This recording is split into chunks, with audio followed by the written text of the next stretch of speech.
Hello students, आज हम पढ़ने वाले हैं क्लास 9th का एक्सरसाइज 2.4। इस एक्सरसाइज को हम लोग दो पार्ट्स में पढ़ेंगे। फर्स्ट पार्ट में हम लोग इंट्रोडक्शन के साथ साथ में question number first, second and third को समझेंगे। नेक्स्ट पार्ट में हम लोग क्वेश्चन नंबर 4 और क्वेश्चन नंबर 5 को एक्सप्लेन करेंगे। तो चलिए स्टार्ट करते हैं फर्स्ट टॉपिक से, जो कि है फैक्टराइजेशन ऑफ पॉलिनोमियल। फैक्टराइजेशन जो है पॉलिनोमियल का, इसको समझने से पहले हम लोग जो फर्स्ट टॉपिक में पढ़ना है वो है फैक्टर थ्योरम। तो चलिए पहले फैक्टर थ्योरम को डिस्कस करते हैं, फिर उसके बाद में हम फैक्टराइजेशन को समझेंगे। तो फैक्टर थ्योरम क्या है, पहले हम फैक्टर थ्योरम को स्टेटमेंट की हेल्प से समझेंगे, उसके बाद में हम इसको एग्जाम्पल से समझाएंगे आपको कि इसका मीन क्या है, जिससे कि एट द लास्ट आपको ये सब क्लियर हो जाए कि फैक्टर थ्योरम में आपसे क्या कहा गया है। तो फैक्टर थ्योरम को पहले हम स्टेटमेंट की फॉर्म में समझ लेते हैं, उसके बाद में हम लोग इसको एग्जाम्पल समझेंगे। तो पहले कहा गया if P x is a polynomial, अगर पी एक्स एक पॉलिनोमियल है of degree n greater than 1। तो चलिए एक एग्जाम्पल के लिए यहाँ पर पी एक्स पॉलिनोमियल ले लेता हूँ। सपोज करिए एक पी एक्स पॉलिनोमियल है जो कि x square minus 2x minus 3। Suppose करिए हमने ये पॉलिनोमियल लिया है यहाँ पर, जो कि है x square minus 2x minus 3। अब इसमें क्या कहा गया, देखिए सपोज करिए पी एक्स एक पॉलिनोमियल है, जैसे हमने यहाँ पर एग्जाम्पल के लिए पी एक्स पॉलिनोमियल लिया। तो इसमें हमसे कहा गया है of degree n greater than 1, जिसकी डिग्री 1 से ज़्यादा है। आप देख पा रहे होंगे कि इसकी जो डिग्री है वो कितनी है, 2 है। इसकी डिग्री क्यों है 2, क्योंकि हाईएस्ट पावर क्या है इसका 2 है। And a is any real number, और a एक रियल नंबर है, then x minus a is a factor of p x if p equal to 0। अब सपोज करिए मैं इसके x के प्लेस पर कोई ऐसा नंबर रखता हूँ, जैसे हमें लास्ट जब हमने 2.2 पढ़ा था तो हमने उस समय जीरो ऑफ पॉलिनोमियल पढ़ा था। तो जीरो ऑफ पॉलिनोमियल क्या होता है, x की ऐसी वैल्यू होती थी जिसको यहाँ पुट करने पर पी एक्स की वैल्यू जो है 0 के इक्वल आ जाए। तो इसकी वैल्यू जो है मान लेते हैं कि जैसे सपोज करिए आप इसका, तो जैसे आपको -1 रखने पर वैल्यू 0 मिलता है, तो यहाँ पर हम जहाँ पर x है वहाँ पर -1 पुट कर देंगे, -2 का 1 का स्क्वायर इंटू -1, और ये मल्टीप्लाई में रहेगा -3। सॉल्व करते हैं इसको, -1 का whole square 1 minus minus plus 2 -3, so 3 - 3 it becomes 0। So हो क्या रहा है, देखिए यहाँ पर जब मैंने यहाँ पर p की जगह पर -1 प्लेस किया तो वैल्यू हमारी 0 आई यहाँ पर। तो हमें स्टेटमेंट में क्या कहा गया है, then x minus a is a factor of polynomial if p equal to 0। अगर मेरे को p यहाँ पर -1 रखने पर जो पॉलिनोमियल की वैल्यू है वो 0 के इक्वल आती है, तो मैं कह सकता हूँ, देखिए मैंने यहाँ पर x इक्वल टू कितना प्लेस किया, x इक्वल टू -1 प्लेस किया। तो इसका मतलब ये है कि अगर x इक्वल टू -1 इस पॉलिनोमियल का एक 0 है, तो इसका मतलब ये होगा कि जो x प्लस 1, यानी कि जब हम इस वैल्यू को यहाँ लेके आएंगे 1 को, तो ये पॉजिटिव हो जाएगा। तो x प्लस 1 जो होगा इस पॉलिनोमियल का एक फैक्टर होगा। तो ये बात समझ में आई होगी आपको क्या कहा गया है इसमें। पहला स्टेटमेंट ये कहा गया है किसी पॉलिनोमियल px के लिए अगर मैं कोई वैल्यू ऐसे लेता हूँ जिसके लिए कि पॉलिनोमियल की वैल्यू 0 के इक्वल आ जाए, तो मीन्स क्या होगा कि जो -1 है इसका ये 0 होगा। अगर जो इसका 0 है, अगर मैं कहता हूँ कि x इक्वल टू -1 इसका एक 0 है, तो इसका मतलब ये होगा कि x प्लस 1 इसका एक फैक्टर होगा इस पॉलिनोमियल का। तो ये आपको समझ में आया होगा। जो सेकंड, ये हमारा फर्स्ट स्टेटमेंट। सेकंड स्टेटमेंट में हमसे क्या कहा गया है, सेकंड स्टेटमेंट इसका ही बिल्कुल अपोजिट है एक तरीके से। हमें यहाँ पर कहा गया है अगर p इक्वल टू 0 होगा if x minus a is a factor of p x. Suppose करिए मैं आपसे ये कह देता हूँ यहाँ पर कि x square minus 2x minus 3 जो हमने एग्जाम्पल लिया है, इस एग्जाम्पल में x माइनस 1 इसका एक फैक्टर है या x प्लस 1 इसका एक फैक्टर है, मैं आपसे ये कह देता हूँ। और मैं आपसे कहूँ कि बताइए कि इसका 0 क्या होगा। तो इस केस में जब हमें फैक्टर दिया है इसका, ये हमारा इसका फैक्टर है और हमें 0 फाइंड करना है, तो हमें क्या करना है, जो फैक्टर दिया है उसको 0 के इक्वल प्लेस करना है, और यहाँ से जो x की वैल्यू आएगी -1, ये इसका एक 0 होगा, ये समझना है।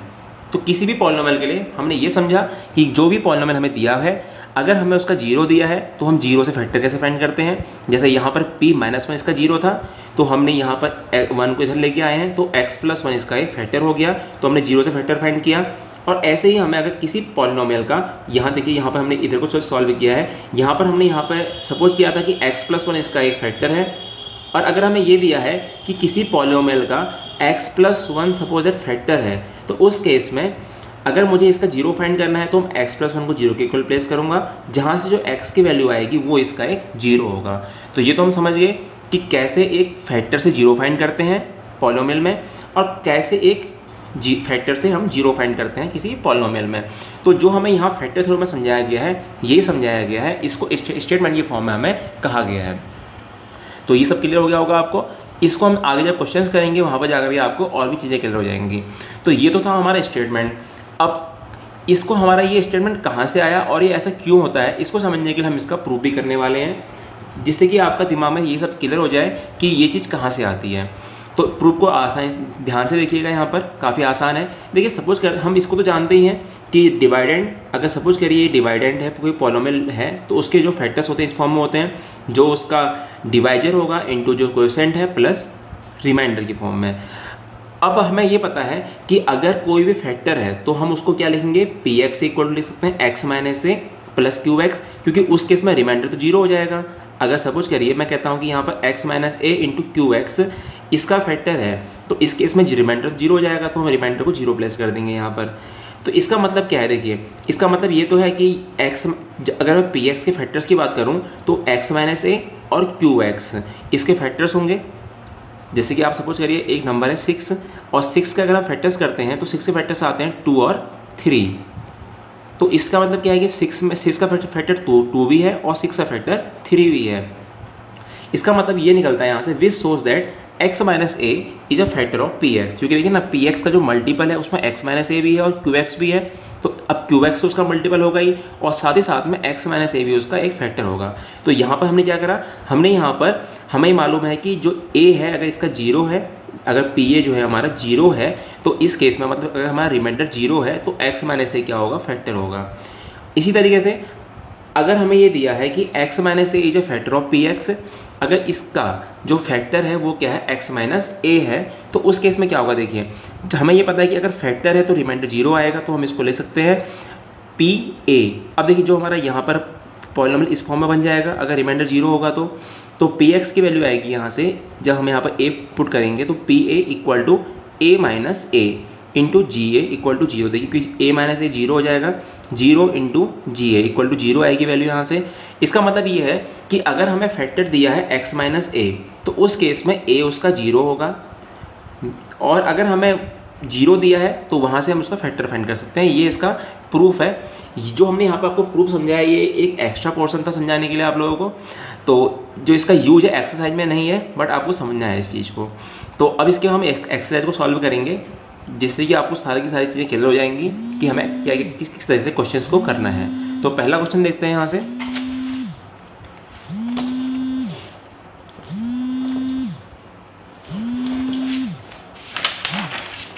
देखिए जो फर्स्ट क्वेश्चन है हमारा, उसको समझने से पहले हम एक चीज़ और समझ लेते हैं यहाँ पर कि splitting the middle term method है क्या। देखिए इस मेथड को हमने क्लास 8th में भी पढ़ा है, स्प्लिटिंग द मिडिल टर्म को। मैं आपको एक बार हल्का सा इसके बारे में और एक्सप्लेन कर देता हूँ कि हमें इसमें क्वेश्चन को कैसे सॉल्व करना होता है। जैसे हमें यहाँ पर एग्जाम्पल दिया है, factorise 6x square plus 17x plus 5 by splitting the middle term.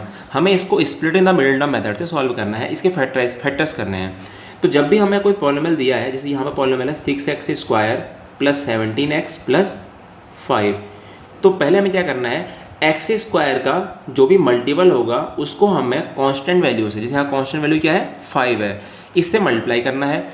तो जो वैल्यू आती है वो आती है 5 6 जा 30। अब हमें 30 के ऐसे फैक्टर्स करने हैं जिनका यहाँ पर हमें साइन चेक करना है, यहाँ प्लस है तो जिनके सम 17 के इक्वल हों। तो हम क्या करेंगे, 30 के फैक्टर्स कर लेंगे। 30 के फैक्टर्स क्या आते हैं, हम इस तरीके से फैक्टर्स कर सकते हैं इसके, 2 15 जा एंड 3 5 जा 15 एंड 5 1 जा 5। अब हमें इन फैक्टर्स को ऐसे अरेंज करना है कि इनका सम 17 के इक्वल आ जाए। तो अगर मैं 5 और 3 को एक पेयर में ले लूँ और 2 को अलग पेयर लूँ तो यहाँ से क्या होगा, देखिए 5 3 जा 15, 15 प्लस 2 17। तो हमें पेयर्स को इस फॉर्म में लेना है कि उनका जो सम है वो रिक्वायर्ड के इक्वल आ जाए। जैसे यहाँ पर रिक्वायर्ड कितना सम था 17, तो हमने इनके फैक्टर्स को ऐसे अरेंज किया, 15 प्लस 2 लिखा हमने फैक्टर्स को, 5 3 जा 15 प्लस 2, इस तरीके से अरेंज किया कि इनके फैक्टर्स का सम 17 के इक्वल आ गया। अब सॉल्व कर लिया हमने इसको, तो जो यहाँ से वैल्यू आएगी उसको हम सॉल्व कर लेते हैं। अब 15 का मल्टीप्लाई होगा x से और 2 का मल्टीप्लाई भी होगा x से और प्लस 5। अब ये जो पेयर है और जो ये पेयर है, इसमें से जो वैल्यू कॉमन आ सकती है उनको बाहर कॉमन ले लेंगे। अब यहाँ से हमें पता है कि देखिए 3 6 में भी है और 3 5 में भी, तो 3 बाहर आएगा यहाँ भी x है और यहाँ भी x है, तो x भी बाहर कॉमन आएगा, यहाँ बचेगा केवल x, यहाँ बचेगा 3 5 जा 15 और सेम सॉरी यहाँ 2 भी आएगा क्योंकि 3 2 जा 6 और प्लस यहाँ 1 बाहर कॉमन लेंगे 2x और 5 में से, क्योंकि यहाँ कुछ भी कॉमन नहीं है। जब कुछ कॉमन ना हो तो आपको 1 बाहर ले लेना है उस केस में। अंदर बचेगी वैल्यू 2x प्लस 5। अब 2x प्लस 5, 2x प्लस 5 को बाहर कॉमन ले लेंगे, तो 2x प्लस 5 बाहर आ जाएगा कॉमन। अब जो अगर ये वैल्यू यहाँ से और ये वैल्यू यहाँ से बाहर आ गई है तो यहाँ बचेगा केवल 3x और यहाँ बचेगा केवल 1। तो हमारे फैक्टर्स आ गए यहाँ से 2x प्लस 5 और 3x प्लस 1। ये है split in the middle term. आपने इसको क्लास 8th में भी पढ़ा है अच्छे से, तो इसलिए हमने यहाँ पर थोड़ा सा कम डिस्कस किया है इसके बारे में। आगे क्वेश्चन हमारे आएंगे इससे रिलेटेड, इसलिए हमने यहाँ पर आपको समझा दिया इसके बारे में। अब बढ़ते हैं डायरेक्टली एक्सरसाइज पर। तो पहला क्वेश्चन में आपसे कहा गया है determine which of the following polynomials has x plus 1 of factor. हमें बताना है कि इसमें से जो हमें पॉलिनोमियल दिए हैं नीचे, इन पॉलिनोमियल में से किसका फैक्टर x प्लस 1 है। अब देखिए हमने आपको बताया था अभी कुछ देर पहले फैक्टर थ्योरम से कि अगर इस पॉलिनोमियल का मान लेते हैं कि if x plus 1 is a factor of this polynomial, अगर हम ये मान लें कि x प्लस 1 जो हमें कहा गया है इसमें, इसका पॉलिनोमियल का जो एक फैक्टर है, तो हम जीरो कैसे फाइंड करेंगे इसका, अभी बताया था हमने आपको।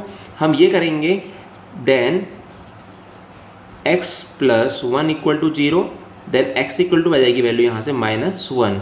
तो जो x की वैल्यू -1 आ रही है ये क्या होगा, देयरफॉर हम कह सकते हैं देयरफॉर x इक्वल्स टू -1। जो x की वैल्यू -1 है is a zero of polynomial या गिवन पॉलिनोमियल कह सकते हैं हम लोग। जो हमारा गिवन पॉलिनोमियल है उसका एक जीरो होगा x इक्वल टू -1। अब हमें करना क्या है, x की वैल्यू जो -1 दी है उसको इक्वेशन में प्लेस कर देना है जहाँ पर x है। यहाँ से अगर रिमाइंडर हमारा जीरो आता है तो हम कहेंगे कि फैक्टर है, अगर रिमाइंडर जीरो नहीं आता है तो हम कहेंगे फैक्टर नहीं है। हमने इस चीज़ को प्रीवियस एक्सरसाइज में भी समझा था कि अगर किसी भी रिमाइंडर थ्योरम से जब हम सॉल्व करते हैं और अगर रिमाइंडर जीरो आता है तो हम क्या कहते हैं कि वो जो नंबर है वो जो फैक्टर है उसका फैक्टर होगा, अगर नहीं आता जीरो हम कहेंगे उसका फैक्टर नहीं है। तो अब चेक करते हैं यहाँ पर by remainder theorem, by remainder theorem. अब रिमाइंडर थ्योरम से हम ये चेक करते हैं कि क्या यहाँ पर जो रिमाइंडर है वो जीरो है। अगर रिमाइंडर जीरो होगा तो हम कहेंगे हाँ फैक्टर है, अदरवाइज फैक्टर नहीं है। तो x इक्वल टू -1 प्लेस कर देंगे यहाँ पर। मान लेते हैं कि ये पॉलिनोमियल px है, तो यहाँ से p -1 की वैल्यू क्या आएगी, -1 whole cube plus -1 whole square plus -1 plus 1।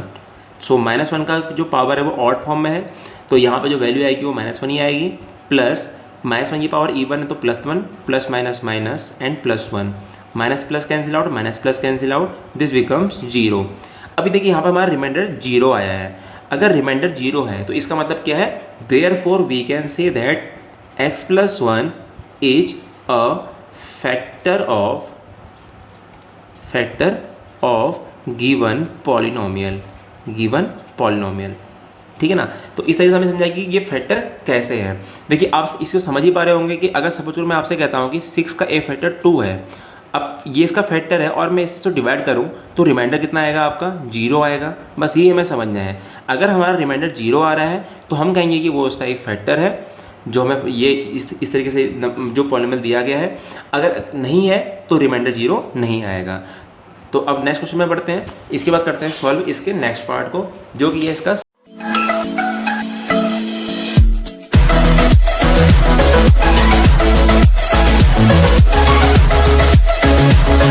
जो है वो गिवन पॉलिनोमियल का फैक्टर नहीं है।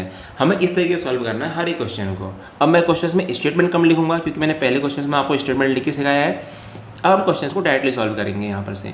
सेम इस क्वेश्चन में भी है, यहाँ पे हमें वही करना है। अब देखिए यहाँ पर हमें इसमें भी ये चेक करना है कि x प्लस 1 इसका फैक्टर है या नहीं है, तो हम x प्लस 1 को 0 के इक्वल प्लेस करेंगे। अब देखिए मैंने आपको बताया था कि अगर ये इसका फैक्टर है x प्लस 1 तो 0 कैसे फाइंड करते हैं, x प्लस 1 को 0 के इक्वल प्लेस करके। तो यहाँ से x आएगा -1, x इक्वल टू -1 को प्लेस कर देंगे जो भी आपका इक्वेशन दिया है। So this becomes -1 power 3 plus 3 -1 power 2 plus -1 plus 1। अभी सॉल्व कर देंगे इसको। -1 की पावर यहाँ पर इवन है तो -1 ही आएगा, सॉरी +1 हो जाएगा ये। प्लस 3 इंटू -1 की पावर यहाँ पर ऑड है तो -1 So plus 3 into minus 1 power, this is even power. So this becomes plus 1 minus plus minus 1 and plus 1. So when we solve it, it becomes plus 1 plus minus minus 3 and plus 3 and minus 1 and this is plus 1. तो अभी जब solve करते हैं इसको तो 3 and 3 are cancel out, minus 1 and plus 1 are cancel out, this becomes 1. This is also not equals to 0. So when we write the statement, we write that the value becomes 1 which is not equals to 0. Therefore we can say that x plus 1 is not a factor of given polynomial. So this is the solution of third part. Now come to the fourth part. Same is this is the question which is the same. We have to check that x plus 1 is a factor or not. If x plus 1 is a factor of this polynomial, then when we place x plus 1 equal to 0, we get the 0. So x equal to minus 1 is a 0 of this polynomial. When we place x equal to minus 1 in the equation, we find the remainder. जब हम x equal to minus 1 की value को यहाँ equation में place polynomial में place कर देंगे तो हमें यहाँ से रिमाइंडर मिल जाएगा, और अगर रिमाइंडर 0 के इक्वल आएगा तो हम कहेंगे yes this is a factor of this polynomial, otherwise not. So put this value in the polynomial. This becomes minus 1 power 3 plus minus 1 power 2 minus 2 plus under root 2 into minus 1 plus under root 2. तो solve कर देंगे इसको यहाँ पर से. Minus 1 की power यहाँ पर ऑड है तो माइनस 1 ही रहेगा, प्लस माइनस 1 की पावर इवन है तो this become plus 1 and minus minus plus, because minus जब माइनस से मल्टीप्लाई होगा तो plus 1. So 2 plus under root 2 and this is plus root 2. So this is cancel out. तो यहाँ से जो हमारी वैल्यू आती है इसको इधर सॉल्व कर रहे हैं हम यहाँ पर, ध्यान दीजिएगा. जब यहाँ पर सॉल्व करेंगे इसको तो वैल्यू आएगी 2 plus root 2 and root 2 2 root 2. This is not equals to 0. तो इसका मतलब ये है कि अगर वैल्यू 0 के इक्वल नहीं आती है तो हम क्या कहेंगे, हम यही कहेंगे कि value is not equals to 0. It means that this is not the factor of given polynomial. इस तरीके से हमें क्वेश्चन को करना है. अब बढ़ते हैं क्वेश्चन नंबर सेकंड में. Use factor theorem to determine whether gx is a factor of px for each of the following cases.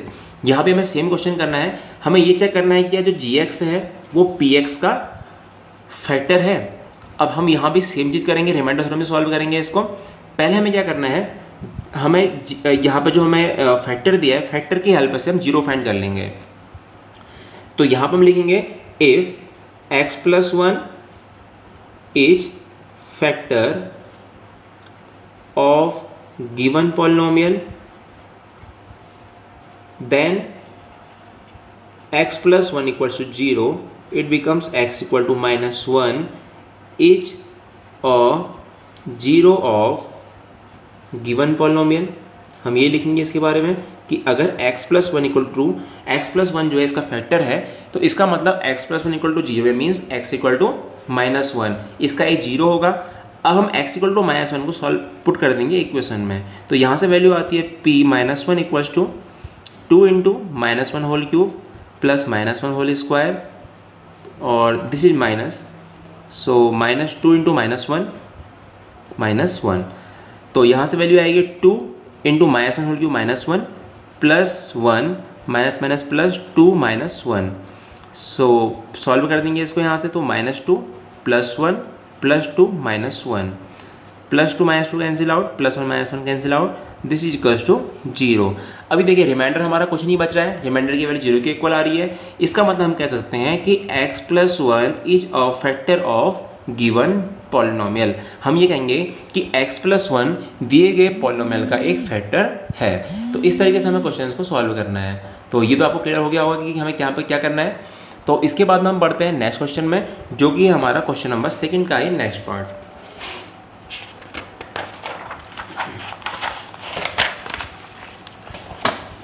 देखिए ध्यान से यहाँ पर ये भी क्वेश्चन सेम है. हमें यहाँ पर px एक पॉलिनोमियल दिया है जहाँ पर पूछा है कि x प्लस 2 इसका फैक्टर है या नहीं है. हम यहाँ भी सेम चीज़ करेंगे. अगर x प्लस 2 इसका एक फैक्टर है तो x plus 2 equal to 0, that means x equal to minus 2. अब मैं स्टेटमेंट नहीं लिखूंगा यहाँ पर, आपको केवल समझना है. अगर x प्लस 2 इसका एक फैक्टर है तो x minus 2 x equal to minus 2 इसका एक 0 होगा. सो देयरफॉर हम क्या करेंगे यहाँ पर p के यहाँ पर -2 प्लेस कर देंगे x की जगह पर। अगर रिमाइंडर 0 आएगा तो हम कहेंगे कि yes this is a factor of this polynomial, otherwise not. इस तरीके से हमें नेक्स्ट पार्ट को भी सॉल्व करना है। सेकंड पार्ट को आप खुद से सॉल्व करेंगे, हम इसका थर्ड पार्ट सॉल्व करके दिखा रहे हैं यहाँ पर। तो देखिए थर्ड पार्ट में क्या करना है हमको, यहाँ पर थर्ड पार्ट में हमसे सेम कहा गया है कि x-3 इसका एक फैक्टर है। अगर x-3 फैक्टर है तो x-3 equal to 0, this means x equal to +3 इसका एक 0 होगा। तो हम कह सकते हैं कि अगर यहाँ पर x इक्वल टू 3 प्लेस करेंगे तो p3 आएगा हमारा 3 whole cube minus 4 into 3 square plus 3 plus 6, 3 whole cube 27 minus 4 into 9 plus 3 plus 6। So 27 minus 4 आएगा 36 plus 3 plus 6 9। So 27 plus 9 36 minus 36 and 36 becomes 0, plus minus cancel out. So यहाँ से value 0 आ रही है तो हम क्या कहेंगे, therefore x-3 is a factor of given polynomial. इस तरीके से हमें क्वेश्चंस को सॉल्व करना है। काफ़ी आसान क्वेश्चन है, आराम से कर लेंगे आप क्वेश्चंस को। इसके बाद में क्वेश्चन नंबर 3 देखते हैं। Find the value of k। हमें यहाँ पर k की वैल्यू फाइंड करनी है।